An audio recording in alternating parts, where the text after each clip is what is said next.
The Enchanted Disney Store, a magical adventure inside the store. Chapter 1, A Wish Upon a Store. It was a bright Saturday morning when Oliver, a curious 8-year-old boy, stood outside the biggest Disney store in the city.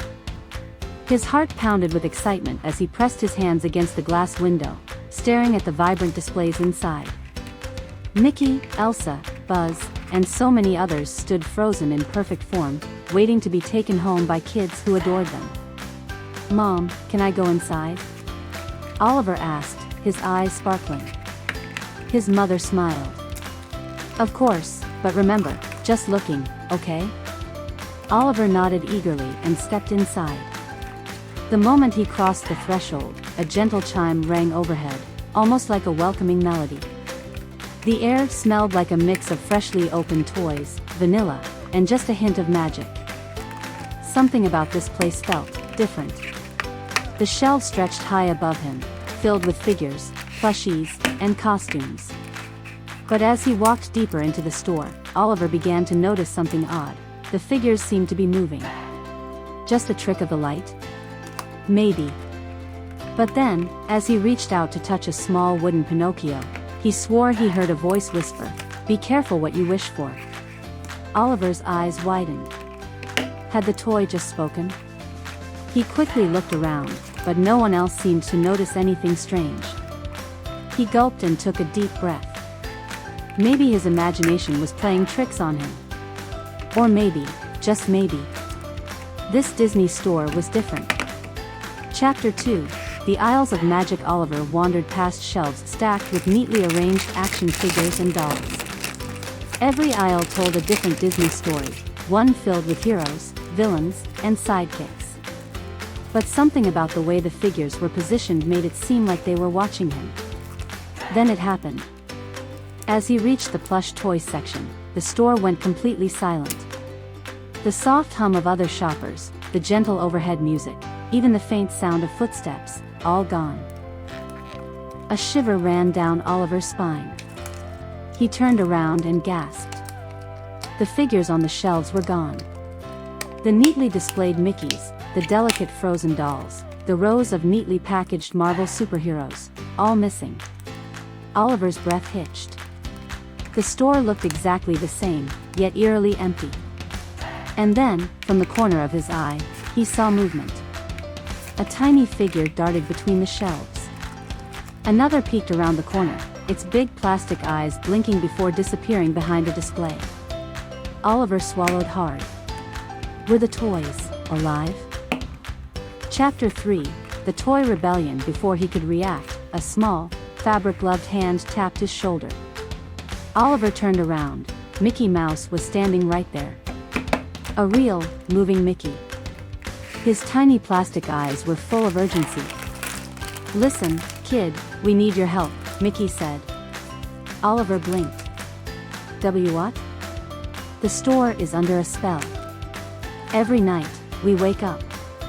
But today, something went wrong. The doors didn't close properly, and now the magic is unraveling." Oliver glanced around. That explained why the store was empty. He took a deep breath. "What do you need me to do?" Mickey pointed toward the center of the store, where a grand display stood, the Disney Classics section. "We need to put everything back in place before the spell is broken completely. Otherwise, we'll all disappear forever." Oliver's eyes widened. That sounded really bad. With no time to hesitate, he ran through the aisles, gathering scattered toys and figures. Each time he picked one up, it wiggled slightly before settling into place, like it knew where it belonged. Mickey, along with Woody, Elsa, and Spider-Man, worked alongside him. Together, they restored order to the store, piece by piece. Finally, as Oliver placed the last figure on the shelf, a tiny, smiling genie, a brilliant light filled the store. The air shimmered. The silence lifted. And suddenly, the store was back to normal. Chapter 4, A Secret to Keep. Oliver blinked. The sounds of the store returned, laughter, chatter, and the soft background music playing through the speakers. He looked around. Everything was back in its place. Had it all been a dream? His mother's voice called from behind him. Oliver, time to go. He turned back to the shelves. Mickey and the others were back in their original positions, completely still. But just as he was about to leave, he felt something in his pocket. Reaching inside, he pulled out a tiny golden key, shaped like Mickey's ears. Oliver smiled. He didn't know what it unlocked, but he was sure of one thing: magic was real. And maybe, just maybe, he would return to the enchanted Disney store someday. The end.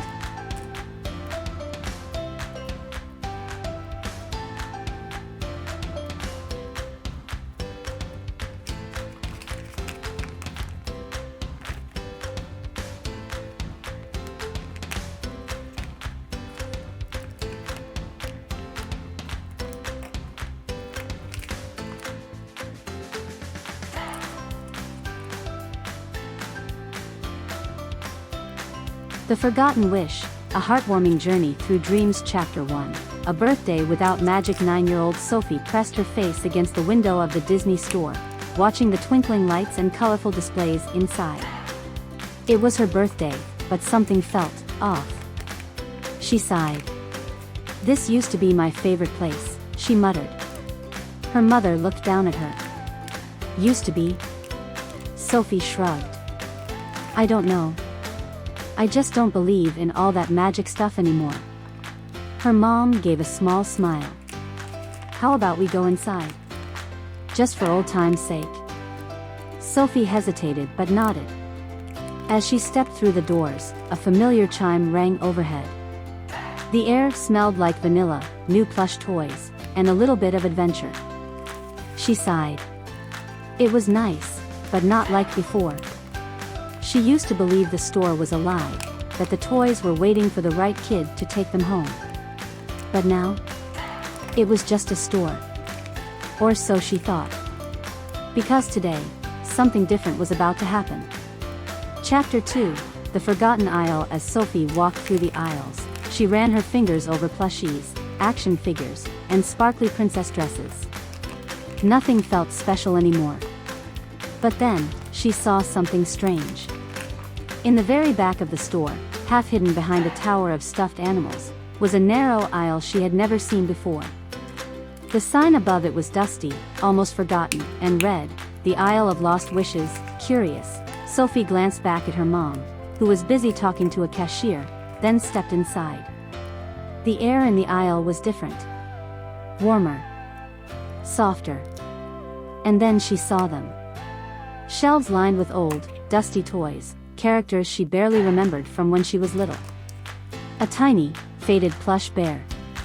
A music box with a princess she used to adore. A tiny wooden toy she once held in her hands.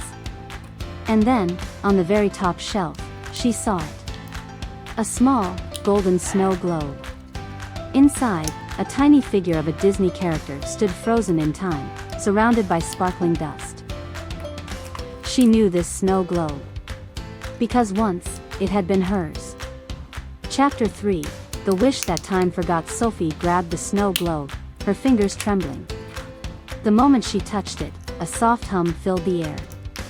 Then, her own voice, from years ago, echoed through the aisle. "I wish I could always believe in magic." Sophie's heart stopped. That was her voice. And suddenly, the globe cracked open. Light exploded from inside, and before she could react, everything changed. Chapter 4, A World of Memories. Sophie blinked. She was no longer in the store. Instead, she stood in the middle of a grand Disney castle, the one she had imagined 100 times before when she was little. The golden turrets shimmered in the sunlight. The streets were lined with all her favorite characters, as if they had been waiting for her. A soft voice spoke behind her. "Welcome back, Sophie." She turned. And there, standing in front of her, was the first Disney character she had ever loved, the one she had completely forgotten about. Tears filled her eyes. "You're real?" The character nodded. "You made a wish, remember?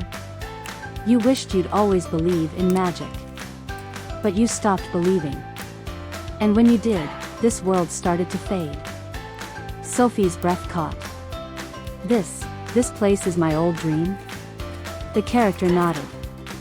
You used to visit us every time you held that snow globe. But when you let go of the magic, we started to disappear. Sophie looked around. Some buildings were crumbling, parts of the world were vanishing into mist. A lump formed in her throat. Her imagination was dying. And if she didn't fix it, this world would be gone forever. Chapter 5, Believing Again, You Can Bring It Back, the character said. All you have to do is believe again. Sophie squeezed her eyes shut. Could she do it? Could she really believe in magic again? She took a deep breath. Then she whispered, I still believe. The moment the words left her lips, the air shimmered. The broken towers rebuilt themselves. The sky filled with fireworks. The characters laughed and danced, their colors bright and vivid once more. Sophie laughed. It was all real. And it had been there, waiting for her, all along. Chapter 6, Back in the store with a whoosh, Sophie was back in the Disney store, snow globe in hand. Her mother touched her shoulder. Are you okay? Sophie blinked. The store was exactly the same as before. But somehow, everything felt different. She looked at the plush toys, the figures, the costumes, and suddenly, she felt the magic again. Sophie smiled. Yeah, Mom. I think I just remembered something really important. As they left the store, she gave the snow globe one last shake. Inside, the tiny figure winked. Because this time, Sophie would never forget. And she would always believe. The end.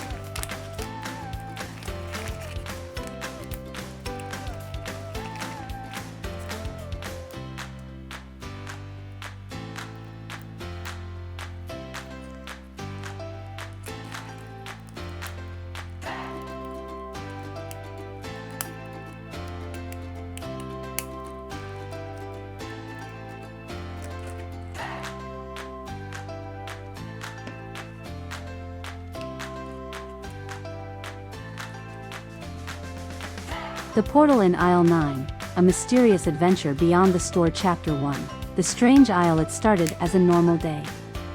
Leo, an adventurous 10-year-old, wandered into the Disney store with his dad. His father had promised him he could pick one toy, only one. But how was he supposed to choose? Leo walked through the aisles, his eyes wide with excitement. Plushies of his favorite characters filled the shelves, action figures stood proudly in their boxes, and costumes shimmered under the bright store lights. But then, he noticed something strange. In the farthest corner of the store, past the neatly arranged shelves, was a dark aisle. It had no sign, no decorations, nothing. Just a long, empty space leading to the back of the store. Leo frowned. Had that aisle always been there? Curiosity tugged at him. He glanced back at his dad, who was busy looking at a display of Disney mugs. Leo took a deep breath and stepped forward. The moment he did, the store lights flickered. Something wasn't right. Chapter 2, The Hidden Door. The deeper Leo walked, the quieter the store became. The bright lights faded, replaced by a soft blue glow coming from the end of the aisle. Then, he saw it. A door. It was old, made of carved wood with symbols he didn't recognize. The doorknob was shaped like Mickey's ears, and in the center of the door was a glowing keyhole. Leo's heart pounded. Should he open it? He reached out, and the moment his fingers touched the knob, the door swung open on its own. A gust of wind pulled him forward. Leo stumbled inside. And then, the world disappeared.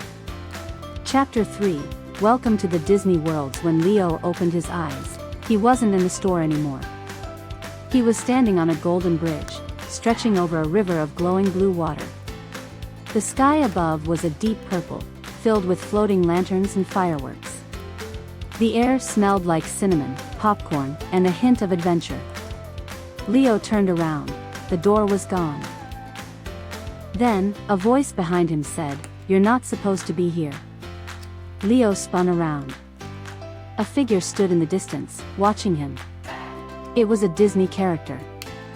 One he had seen 1,000 times before. Leo's mouth went dry. This wasn't possible. But the character smiled. "You found the hidden door, didn't you? The one only a few can see." Leo blinked. I guess?" The character's expression turned serious. "That door is special. It leads here, to the heart of all Disney worlds. And now that you've stepped through it, you might not be able to go back." Leo's stomach dropped. "What do you mean I can't go back?" The character sighed. "This place is connected to every Disney world you've ever seen. Movies, stories, dreams, they all live here. But the door doesn't always reopen. And once you enter," Leo swallowed hard, "you have to find your own way out." The Portal in Aisle 9, A Mysterious Adventure Beyond the Store Chapter 4, the first challenge. Leo's mind raced. He was stuck in a world where all of Disney existed. That sounded amazing, but also terrifying. "Okay," he said slowly. "How do I find my way out?" The character pointed to a tall castle in the distance. "There's only one way to reopen the door. You need to collect 3 magical tokens, hidden in different Disneylands. Once you have all 3, the door will appear again." Leo's heart pounded. He looked at the castle. "And what if I don't?" The character hesitated. "Then, you might be stuck here forever." Leo took a deep breath. He didn't have a choice. He had to start his journey. Chapter 5, Into the First World. The first token was hidden in a place of wonder. Leo walked across the bridge and found himself in a vibrant jungle, where towering trees stretched into the sky. The air was thick with the sounds of rustling leaves and distant animal calls. A small, golden light glowed in the distance. Leo ran toward it, only to find a giant stone temple standing in his way. On its entrance, words were carved in glowing letters, "Only those with the courage to climb may claim the token." Leo gulped. "I guess that means me." With shaky hands, he grabbed the first vine and started to climb. The higher he went, the more the world below became a blur. But he couldn't stop now. Then, he saw it. At the very top of the temple, resting on a stone pedestal, was a glowing, golden medallion. The first token. Leo reached out, and the moment his fingers touched it, the entire temple shook. Something was coming. Chapter 6, The Final Race. Leo sprinted down the temple steps, the token clutched in his hand. Behind him, the trees rustled violently. Something big was moving. He didn't look back. He didn't stop running. By the time he reached the bridge, the shaking stopped. He turned, and whatever had been chasing him was gone. Panting, he held up the token. One down. The Portal in Aisle 9, A Mysterious Adventure Beyond the Store. Chapter 7, The Door Home. After 2 more adventures, Leo finally collected all 3 magical tokens. As he stood in front of the grand castle, the tokens began to glow. And then, the door appeared. It was the same door from the Disney store, its golden doorknob shimmering. Leo turned to the characters he had met along the way. "Will I ever see you again?" One of them smiled. "You'll always see us. Every time you believe in a little bit of magic." Leo's throat tightened. With one last look, he opened the door and stepped through. Chapter 8, Back in the store. The next thing Leo knew, he was standing in the Disney store again. Everything was normal. His dad was still looking at mugs. The aisle was gone. Had it all been a dream? But then, he felt something in his pocket. He reached inside and pulled out a small, golden token. Leo's eyes widened. It hadn't been a dream. Smiling to himself, he clutched the token tight. Because now, he knew the truth. The magic of Disney was real. And maybe, just maybe, one day, the door in aisle 9 would open again.